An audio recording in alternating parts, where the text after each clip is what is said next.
Hello दोस्तों, आप सभी का स्वागत है मेरे यूट्यूब चैनल में। आज की कहानी है बेरहम आशिक भाग 5। अगर आपने अभी तक पिछले वाले भागों को नहीं देखा है तो प्लीज़ आप सब पिछले वाले भागों को भी देख लीजिएगा। अभी तक आपने देखा, आप दोनों ही पीहू के मदर फादर है ना, mister Kabir Roy and miss Shanaya Roy. Nurse के इतना कहते ही शनाया जल्दी से इस बात पर रिएक्ट करते हुए बोलती है, जी मैं पीहू की मदर मिस रॉय शनाया।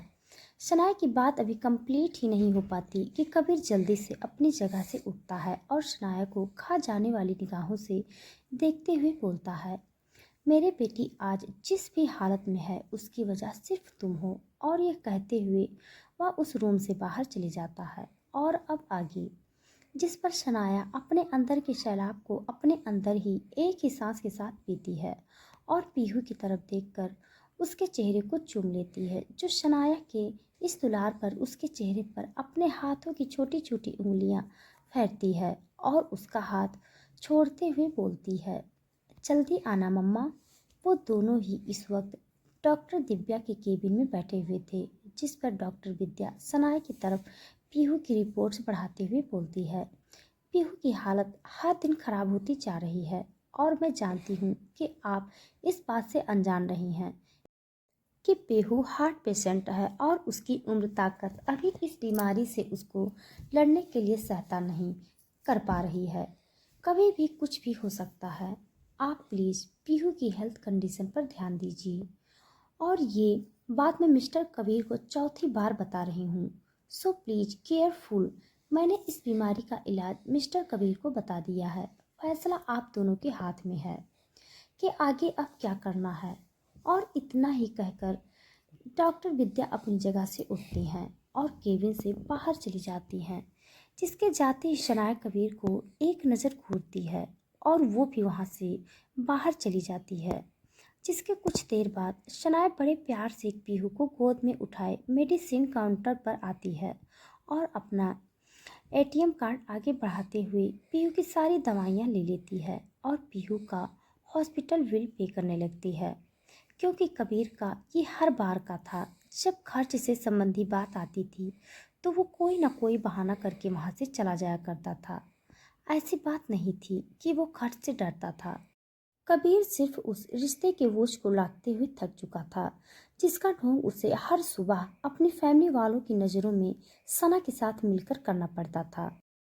जिस बीच वो बाप का फर्ज तभी याद करता था जब उसे किसी न किसी बहाने से शनाया पर रोब छोड़ने का मौका मिलता था।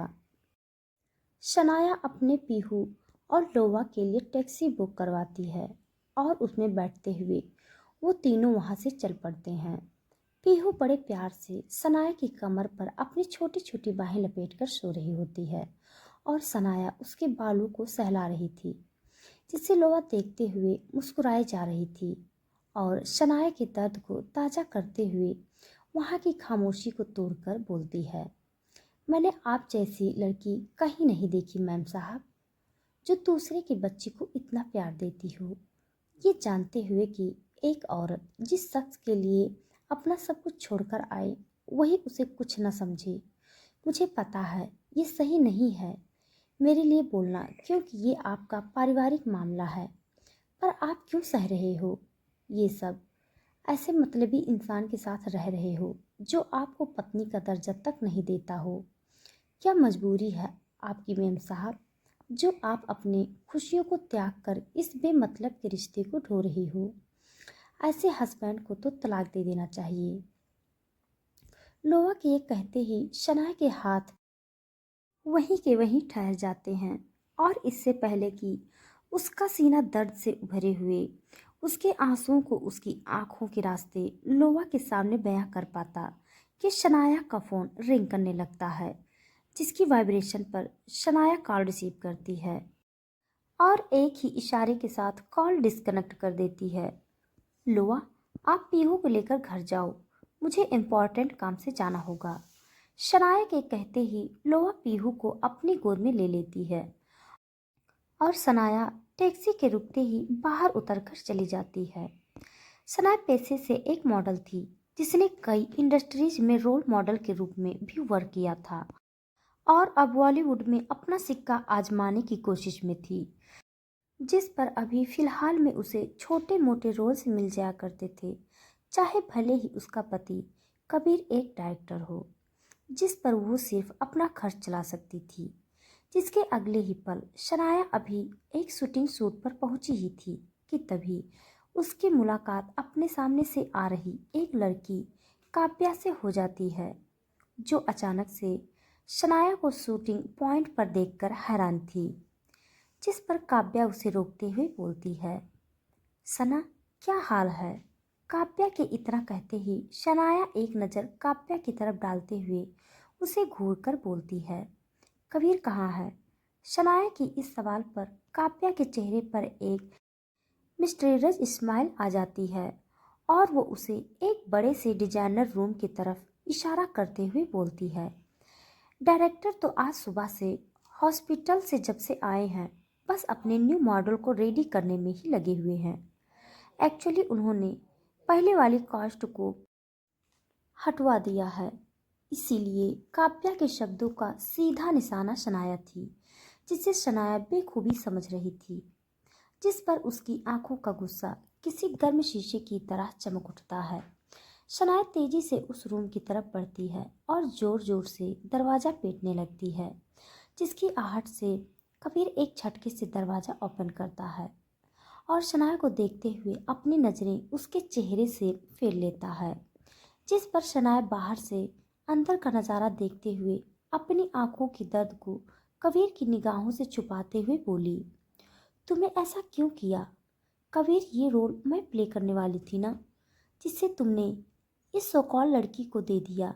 शनाया के कहते ही कबीर गुस्से से शनाया पर बरसते हुए बोला, जस्ट शट अप, सोकॉल नहीं है वो तमीज़ से और तुम्हारी जानकारी से बताऊं तो मैं डायरेक्टर हूं और मुझे पता है किसके लिए क्या बेस्ट है। तुम इस मूवी का लॉस या प्रॉफिट नहीं देख रही हो, मैं देख रहा हूँ और मुझे जो बेस्ट लगेगा मैं वो करूँगा। अंडरस्टैंड? तुम्हें जो करना है कर लो। कबीर के इस तरह चिल्लाने पर वहाँ मौजूद सभी लोग धीरे धीरे वहाँ इकट्ठे होने लगते हैं। जिस पर जैसे ही कबीर की नज़र पड़ती है तो वो अपने साथ खड़ी हिना से उस एग्रीमेंट लेता है और सबके सामने उसे फाड़ते हुए बोलता है, ये मूवी हिना ही करेगी। अब जिसने नहीं भी सुना वो भी सुन ले। कबीर ने आज शनाया के मुंह पर उसे मिला मिलाया एग्रीमेंट फाड़ कर उसकी इज्जत का तमाशा बनाकर छोड़ दिया था। जिस पर शनाया अपनी आंखों का दर्द एक ही सांस के साथ अपने अंदर निकलती है और हिना को घूरते हुए कहती है, तुम पछताओगे कबीर। शनाया के इतना कहते ही कबीर धड़ाम से शनाया के मुंह पर दरवाजा बंद कर देता है, जिसके साथ ही कब शनाया का दर्द आंसू बनकर उसके चेहरे पर बह जाता है, शनाया उसे रोक भी नहीं पाती। उसके सारे शब्दों पर कबीर ने एक ही बार में विराम लगा दिया था, जिस पर शनाया ने वापस जाने का फैसला लिया ही था कि तभी काव्या उसके आगे टिश्यू पेपर करते हुए बोली, मैंने तुम्हारे लिए कॉफ़ी ऑर्डर की है, सना प्लीज पी के जाना, क्योंकि सर के कहने के मुताबिक आपकी ये आखिरी कॉफ़ी होने वाली है। इस सूट पर काव्या के शब्द इस वक्त शनाया के जख्मों को नमक लगाने का काम कर रहे थे, जिस पर शनाया एक जहरीली स्माइल काव्या को पास करती है और उस टिश्यू को काव्या से लेते हुए बोली, वक्त वक्त की बात है काव्या, किसी इंसान का ना वक्त खराब हो सकता है पर उसका हुनर नहीं, ये बात तुम याद रखना। और वो ऑर्डर की गई कॉफ़ी अपने सर के मुंह में डालो, क्योंकि इस वक्त उसे अंदर एनर्जी की बहुत ज़रूरत है। शनाया के कहते ही काव्या के इम्प्रेशन एकदम से सख्त हो जाते हैं, जिस पर अभी वो कुछ बोलने के लिए मुंह खोल पाती कि उसे पहले ही शनाया काव्या को अपने रास्ते से एक तरफ हटाते हुए वहाँ से चली जाती है। सना का कलेजा दर्द से भर चुका था। उसके लिए ये नया दिन उसकी ज़िंदगी में काल बनकर निकला था। सना को लग रहा था कि ये एक कॉन्ट्रैक्ट उसकी ज़िंदगी बदलने में कामयाब हो सकता है, पर कबीर ने ये मौका भी उसकी किस्मत से छीनकर किसी और को थमा दिया था। सना की बॉडी फिर से वही एक्टिविटी महसूस करती है जिस पर उसका सिर दर्द से फटने लगता है और वो बहुत ज़्यादा पैनिक महसूस करने लगती है। सना की आंखें दुर्दाने लगती है। उसे कुछ भी सुनाई दिखाई देना बंद होने लगा था और उसकी खराब किस्मत ये होती है कि इस वक्त भी उसके पास अपनी दवाई नहीं थी। सना हिम्मत हारती है और वहीं पर बेहोश होकर गिर पड़ती है। तो वहीं दूसरी ओर वैद्या की परफॉर्मेंस ऑलमोस्ट ख़त्म हो चुकी थी और वो वहाँ से अपने रूम पर आ चुका था। वैद्या इस वक्त शॉवर में मुंह धो रहा था और विदाउट शर्ट में था, जिसका दिमाग अभी भी सना के एहसास को महसूस करने में लगा हुआ था कि तभी एक लड़की के मखमल गोरे हाथ उसे अपने बदन पर सहलाते हुए महसूस होने लगते हैं, जो बड़ी शिद्दत के साथ वैद्या को चूम रही थी। जिस पर वैद्या फुर्ती के साथ पलटता है और उस लड़की की गर्दन को दबोचते हुए खींचकर बेड पर ले जाता है। और जब उसकी नज़र उसके चेहरे पर पड़ती है तो वो अलीना होती है।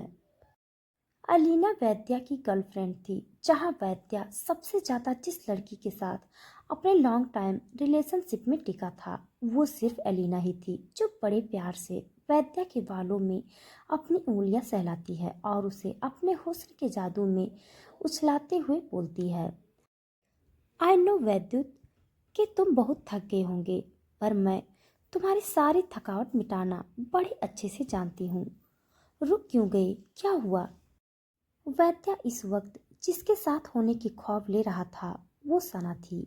अलीना अभी वैद्युत के साथ अपने इरादों में आगे बढ़ पाती कि तभी वैद्युत को अपने कान में लगे ईयरबड्स से एक कॉल आता है, जिसके आगे की बात को सुनते ही उसके चेहरे पर कातिलाना मुस्कान तैर पड़ती है, जैसे उसने वो पा लिया हो जिसकी उसे तलाश थी। सुबह हो चुकी थी और सना कसमसाते हुए अपनी तितलियों के पंखों से भरी प्यारी पलकों को फरफराते हुए खोलती है और खुद को जगाने लगती है। जिस पर सना जैसे ही अपने सामने का दृश्य देखती है तो एक पल के लिए सना के होश उड़ जाते हैं। वो वीणा कपड़ों के उसी हथकड़ी के साथ एक बेड के साथ बंधी पड़ी थी, जिसके जस्ट सामने बैठक बड़े ही मजे के साथ एक बड़ी सी स्माइल करते हुए सिगरेट के कश भर रहा था। वैद्युत को बड़ी बेशर्मी के साथ खुद को देखते हुए सना झट से उस बेडशीट को खुद पर कवर करती है और वैद्युत को नोच खा जाने वाली नजरों से घूरते हुए चिल्लाती है, मैंने कहा खोल मुझे, तुम्हारी हिम्मत भी कैसे हुई मुझे इस तरह बांधने की? मैं तुम्हें छोड़ूंगी नहीं। मैंने कहा खोलो अभी। और इसी वक्त तुम जानते नहीं हो कि मैं क्या कर सकती हूँ तुम्हारे साथ। सना अपने दर्द में चिल्लाते हुए बैतूत से ये सब बोले जा रही थी और बैतूत अभी भी बड़े मजे के साथ उस सिगरेट के लंबे लंबे कश भर रहा था, जैसे वो इंतजार कर रहा हो सना की आवाज में दर्द के पनपने का, उसके रोने का और गिड़गिड़ाने का। पर यहाँ पर बैतूत सना को लेकर एक गलत ख्वाब लिए बैठा था। सना दिखने में जितनी सॉफ्ट और रबड़ की डॉल लगती थी, अंदर से वो उतनी ही जलती आग का अंगारा थी। आखिरकार क्या है वैद्या के सना को लेकर इरादे और क्या होगा अब आगे? मैं उम्मीद करूंगी कि आपको ये पार्ट जरूर पसंद आया होगा। अगर हाँ तो लाइक कमेंट के साथ अपना प्यार देना न भूलें।